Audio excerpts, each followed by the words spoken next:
Hey, good afternoon. We are on with Ask Dr. Callahan, and today we're going to be diving into some questions.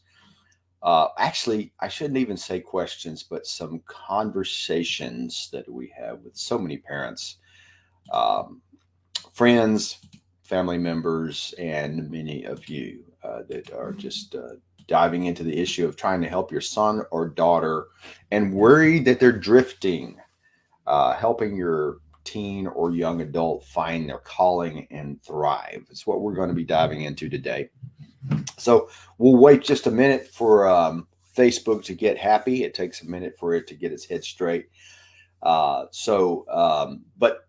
hey, we're going to be doing this. We're going to be talking about just some kind of practical things when we see our teenager or maybe our son or daughter who's actually in college and they just don't seem to be loving it.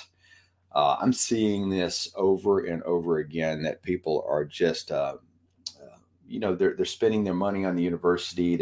I'm seeing it at the university.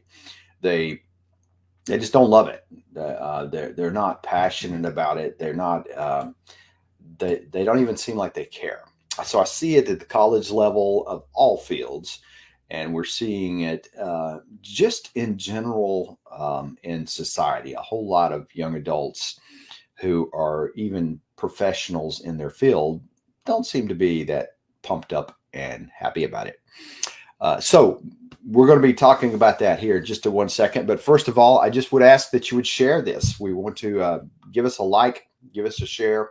We're trying to reach out and connect with other people and be able to help them, and also getting feedback and listening, because that helps us so much understand what the needs are, because you tell us. That's the easiest way in the world and the most accurate way in the world to be able to help somebody is listen to what they say, listen to their needs. So we actually have in the chat or in the comments or whatever we call this, we have a couple of coupons here. One is for the career planning course, which is directly related to what we're talking about here. And then I think the entrepreneurship course that we talked about last week, which is also related to what we're talking about here. We have those in the comments down there below. So those coupons, and they have some expiration dates. I can't really read what those are at the moment, but I'm going solo today because the help I usually have here is running off doing bigger, better things. So, all right. So, what I want to talk about today is just this issue of we're worried about our kids that they're drifting. They don't seem to be passionate about what they're doing. We've had multiple parents say something like, "I just wish they could find something they're passionate about," and I hear that in various ways. We sometimes hear, I want them to be successful. I want them to be able to prosper. I feel like they don't really have a path that they're heading down. I spoke yesterday at our church to a friend who's probably in his 30s, and he's struggling, which I would say is true with a lot of them that are about that age. They're struggling. They're employed, they have families, but they're not there yet. So that's what we want to dive into is how do we get there, and maybe even is there a there, because we are struggling with the path. We're struggling with how to get there. So first and foremost, I think the thing that we've got to deal with here is is what our role as parents is. Uh, what are we doing? What are we saying? I kind of feel like sometimes the society that used to say, "Hey, my dad is better than your dad," has turned into this society saying, "My kid is better than your kid." Uh, and that's not just me. That's data supports that. We have noticed that sports at the younger level has gone off the rail in terms of intensity, and many kids, as a matter of fact, a shocking number of kids that are age 13 and above aren't interested in sports anymore. They are playing for their parents, usually for their dad. And they are, but the data shows at 13, when sports becomes extremely competitive, they just don't care because they're kind of still trying to have fun. This is not a profession for them, and we as parents have turned it into something else. Yeah, and it's just weird because many of us, especially even the homeschool world, we've kind of tried to escape the rat race in terms of the way things are doing it, but yet a lot of us still are pushing our kids to be rats, and so we got to think about how do we deal with this. So because I think most of us are at least, for our point of view, for a lot of friends' point of view, we see that we want them to be godly first of all, and we want them to be prosperous and productive in a way that they can survive and do well enough. They don't have to be uh, billionaires or anything like that. They just need to do well enough. So, if you're feeling that way, you're not alone. First of all, even those parents, I mean, it's just really bizarre because people will brag on me to their kids like we do. And then when we have conversations, they're worried. They're worried, even if their kid is in college or their kid has gotten a degree in a career field, they just feel like they're struggling. And over and over, when you get into quiet conversations and they're really talking about what's on their heart, um, they're worried about them. So it doesn't really matter where we are at this point, that this is a common thing. But let me just ask you, when you were 18, 19, 20, 21, 22, maybe even 30, did you know what you wanted to do? And many of you would even say, I don't really know what I want to do now. I know that for a fact because I work with people that are all ages, that have families, grown families, and are in the corporate world and on paper very successful, but they just feel like they're floundering. So, and think about it, a lot of the decisions that we make about what we're going to go to in college and what we're going to do, we've basically taken the advice from an 18-year-old, which was us.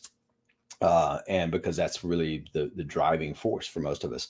So when you look back and you look at the reality of the decisions you and I have made, and we're probably okay, right? We maybe want to be better. We may want to wish we have done some things better, but most of us are doing all right. But let's try to help the most we can. Let's just try to do the things that we can do the best. So let's just talk about our sons and daughters and how we might help them with a self-discovery. Because I'm going under the premise that we want them to enjoy what they do. Now, that's not the I mean, biblically, somebody was asking me that the other day. Is that biblically the issue? No, I don't think so. But I do think it's easier to do work that you're passionate about. It's easier to be successful. And I do think we have been given gifts from God. So let's just, let's at least try to find things that we're interested in doing, because we're probably not going to be that great at things we're not interested in doing. We might become interested in doing things, but let's just go with kind of a self-discovery first.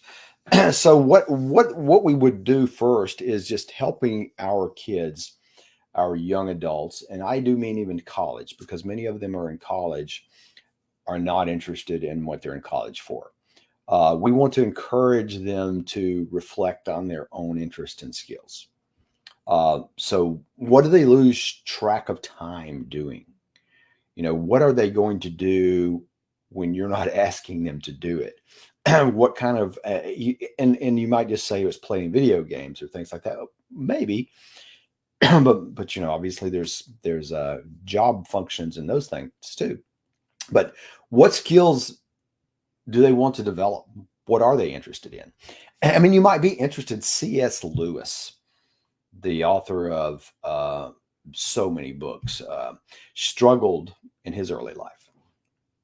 Right, as we look back, here's C.S. Lewis, one of the biggest influences in the Christian faith in modern day time. And we would even say one of the biggest influences in terms of being an author and a storyteller. He experimented with multiple paths when he was kind of realizing his love for storytelling and mythology. I mean, he did not at 18 have it all figured out, or 22 have it all figured out. It took him a while. He actually came through this. It wasn't just by sitting around um, going off to college, but journaling is what helped him identify. As he looks back in his life, he says journaling helped me to identify what was important to me. So starting journaling, as a process of discovering what interests us. Now, some of our kids do that already. Some of it is not their style, but it's that self-reflection, that time. And you might say, some people might say that's a time of meditation, a time of alone, you and God, just seeing where your mind is going and what's there is a great way to find some ideas. So this whole point of just starting with this self-discovery really can be helpful when we when I help adults. This is exactly what we do when we help people start companies. This is exactly the process we go through. It's in the course, finding your the career planning course. It's in the course about entrepreneurship, because it's so critical that we find things that it's part of us. We look at successful companies, the founders, the company is part of them. They'll oftentimes use the words, it's my baby, because it is part of who they are, that company that they founded, which is why so many of them struggle so much when the company becomes big enough to bring in new leadership, or when you get so big that you might even sell or take it public. It's a struggle because you're kind of giving away your baby, right? Because it's part of who you are. We actually think about it, when you go to a medical doctor, you really are hoping that he or she is pretty passionate about their field. You hope that we hope that mom and dad just didn't force them through school and they could make it and they could do it, but they don't really care. And they'd rather be doing something else. I don't really want that doctor. I want a doctor who's passionate about being a doctor, whether it's a learned passion or they were passionate already. That's what I want. And I think that's what we all want. Right. So helping them discover it. And this is not a linear, quick, snap your fingers process. Matter of fact, in the book Late Bloomers that I've mentioned before on these Facebook Lives by Rich Carlgard, he tells two stories, or actually, I think it's his. It's the guy who wrote the preface or the introduction of the course. So I don't know who wrote this, but it's in the book. We're talking about Joanne. So she at 53 was the late bloomer. So Joanne was just struggled. Her mom had MS earlier in her life, and she just really struggled all through life. And but it wasn't until 53 that she kind of got somewhere. And he's got even Ken at 68 was another late bloomer. Ken, he says he went to junior college and flunked out. So, and his dad was a financial guy and he kind of worked for him, but just, it never caught on. He never did good. He was a floundering kid and even a floundering adult. Well, Joanne, we now know, is J.K. Rowling, and Ken is Ken Fisher. So these guys they both got it figured out in a spectacular way. But all through this book, you see people that are, he even tells of a story, and I forget the girl's name, that she, at 19 years of age, got a contract with Disney or Pixar to write a film. And I forget what film or what age. I'm not familiar with it. But so she got this $500,000 nearly contract. So it was great success for her and became a successful writer of these stories. But it was later found out she wasn't 19, she was 32. But she played the game like she was 19 because that's why they gave her the contract, because we have an obsession in our culture about young success, and that's what we think everybody should do. And social media adds to that. I don't know what it is, but we do seem to be obsessed with that. That we will, we want all that to happen with people before they're 20. And when we look back and we watch many of these people who were successful before they're 20, it's not always a pretty sight, right? So I'm not sure why we want that for our kids, but we do, right? And again, but I think a lot of, that's the pressure that we feel. But I think a lot of us, at least that are faith driven, that's the society that we're in, and that is just around us everywhere, and that's the mentality that's driving us. That's not what we're really after. What we want is our kids to be walking with God. What we want is them to be prospering enough, contributing to society, and all these wonderful things.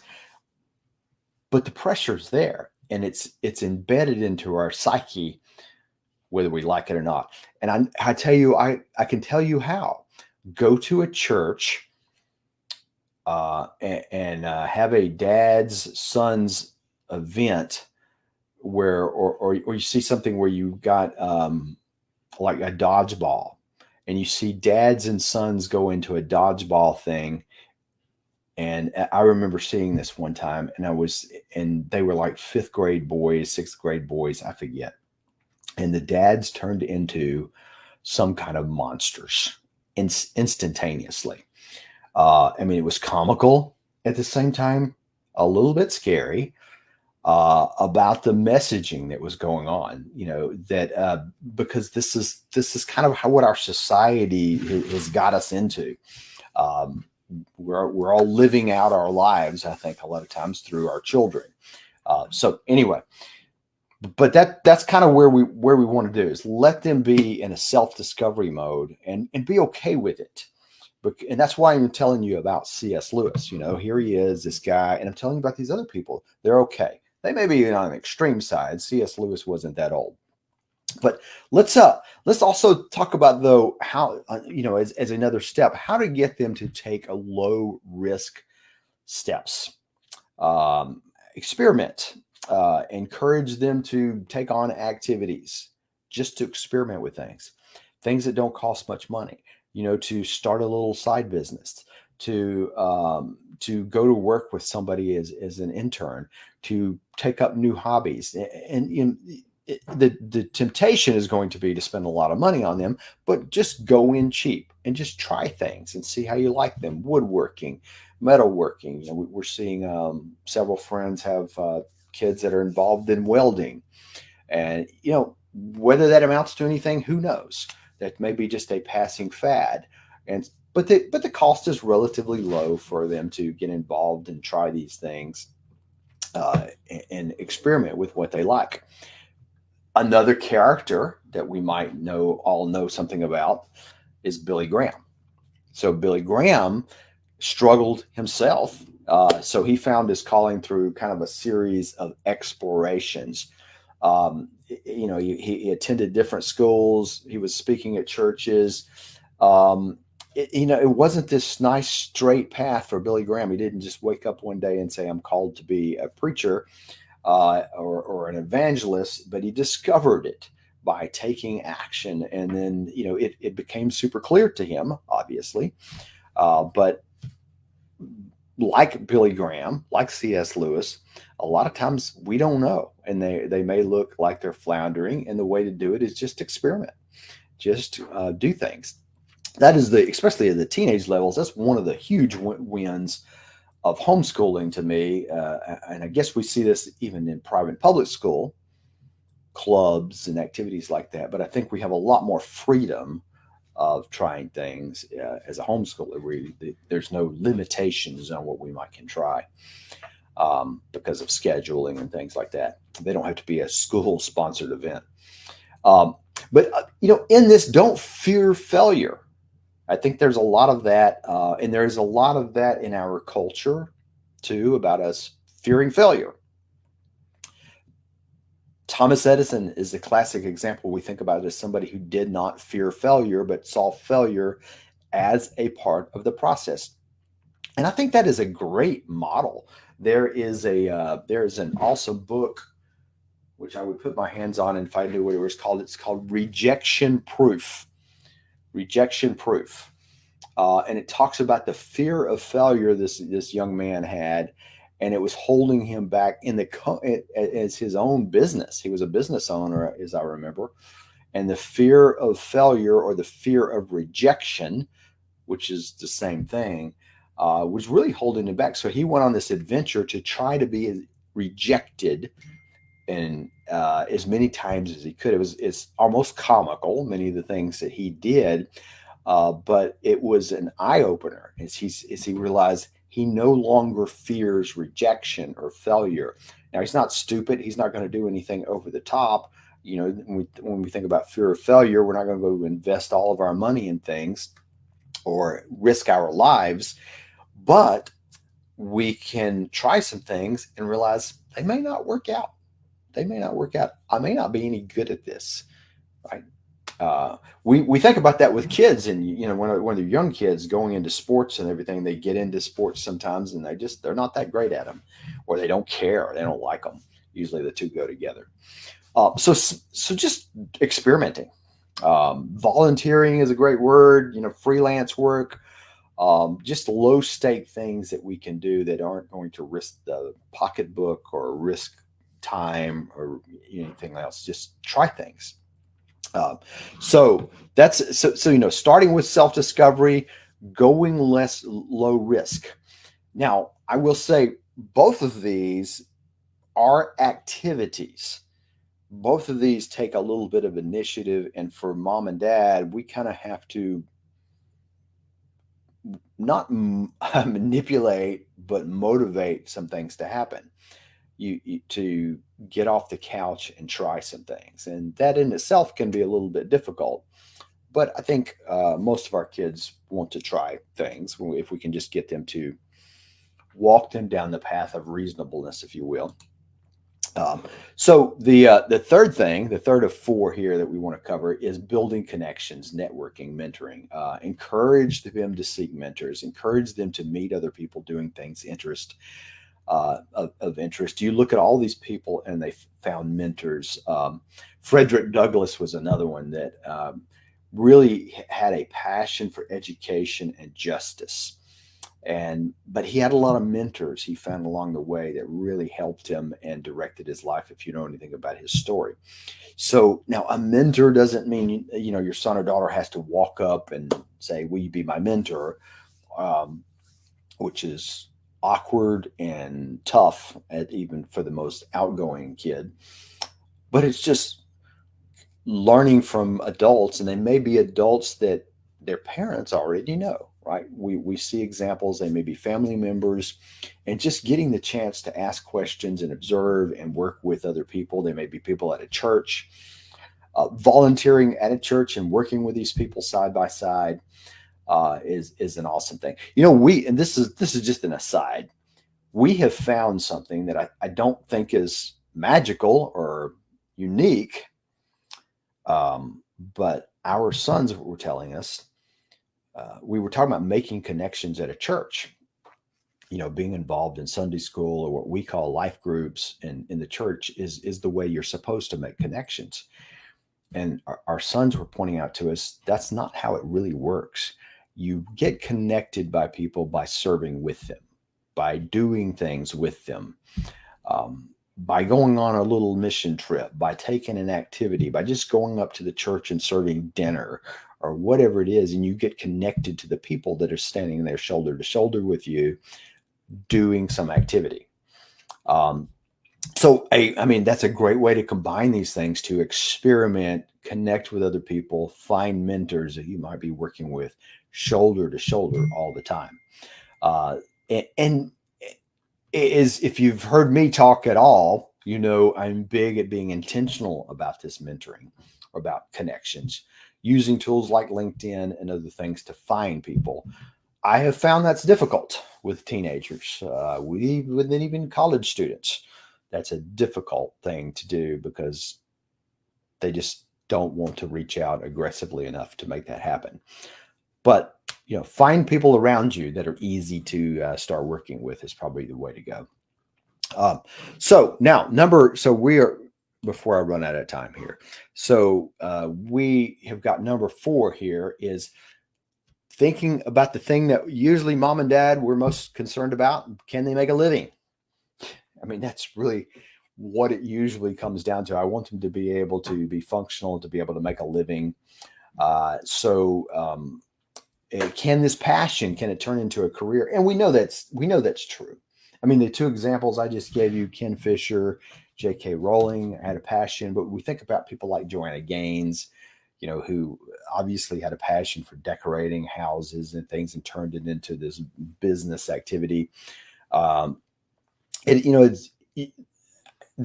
People always say, is it really possible to make a living doing what you love? And the answer is always 100% of the time.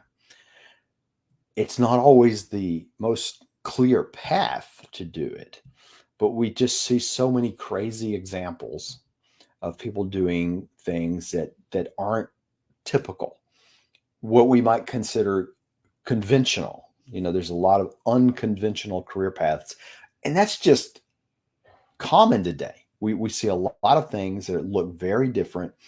Of freelancing, entrepreneurship, gig economy, if you will, is the thing that we see all the time now. It's just so easy.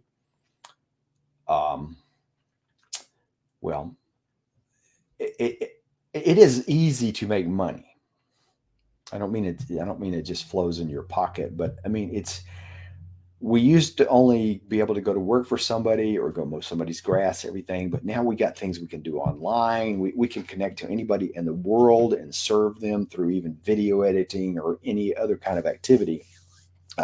There's just so many opportunities to do things to make money where your passion connects, and exploring those. They're not typical. Your college recruiter will not know about them. Your college faculty member probably will not be useful here. Your high school counselors, if you go to any of those, they probably won't have those.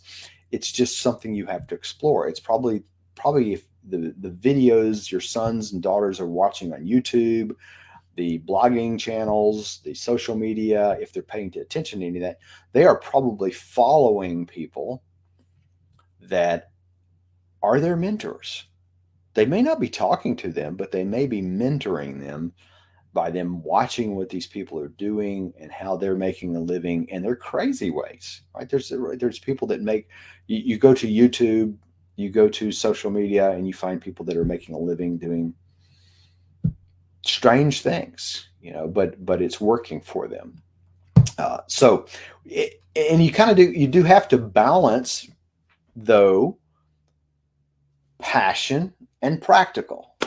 I mean, at the end of the day, the end of the week, the end of the career, we want money coming into our pockets because our society needs it. And so if we look at another figure, we start with C.S. Lewis, but we might as well end up with Tolkien. Obviously 2 great friends, speaking of, acquaintances and people helping each other. Tolkien also loved storytelling. But one of the things we know about writing, it's tough to make a living in that. Unless you're J.K. Rowling or something like that, which is unusual. Tolkien, his writing did not generate much income at first. Matter of fact, I don't know in all of his life if his writing generated a lot of income. I don't really know. I'd have to look back. Obviously, today it is. His passion for writing didn't generate income. So what did he do? He was a teacher, and he was teaching literature and a faculty member, things like that. So he found a way to, as a friend of mine says, figure out what you love doing and get as close as you possibly can to that. So closest to writing was probably teaching literature and writing. I actually don't know what he taught, but I'm assuming it was something to do with writing. But obviously he was teaching other young adults do things. Probably that he was good at. We see that a lot at the university. So let me just recap, though. Is again what I mean. My main point here is I don't think we have to worry about this as much as we do worry about it. For us as parents, it's pretty stressful. We do worry about our kids. Is it going to work? They're off at college. Are they really interested? I'm just going to tell you statistically, they're probably not as interested as they first thought they were going to be. I am teaching right now a class of 50 graduate students. They're all already engineers. They have not really had much work in industry. Of the 50, probably five, right? Probably five of the 50, 10%, actually want to be engineers. The others have other career interest in mind. Now I don't know if that's crazy staggering. I mean, engineers pay high incomes. And so I think that's one of the attractions. People show up in engineering school because it has a lot of benefits, but that's not what they want to do. So I don't think if your son or daughter is in college or is heading to college just because they think that's the career field they think they want, might not be the case. And it's hard to know. It's hard to know. So I don't think we have to worry about it. I think we do need to encourage them, though. What we see working is encouraging them to explore. For us not to feel the pressure ourselves to run out and say our kids are better than your kids and feel the pressure that they've got to do certain things to be successful in society. There is a young adult pastor I know. So he's teaching kids, well, I guess they're not kids, younger than 30, somewhere around that range. Most of them have college degrees, and was telling me that most of them deal with anxiety and depression. I don't know if that says something about the culture. Now, this is inside the church. I don't know if that says something about the culture or they're in jobs that they just don't like, and maybe a little bit of both. So help. So here, just as a recap, helping them take time to explore, helping them kind of think practically, and be willing to, as parents, be willing to walk down kind of a little bit of a crazy explore line with them sometimes that may not make sense, to let them explore some things, and just help them connect with other people, especially people right there shoulder to shoulder. Help bridge that connection a little bit and get them to learn from other people that are surrounding your environment and your network, as well as expanding their network. All right. So I do encourage, let me see if there is, let me look back over here. Okay. So we do, if you have questions about this, if we can help in any way, we are spending a lot more time doing this activity within the company. We still obviously do our math, algebra up through calculus, which is mostly for college prep, but not everybody. But we certainly, if we can help you think through any of these questions, please let us know at support@askdrcallahan.com or comment here on Facebook. We will be back here next week about the same time. We'll see you then.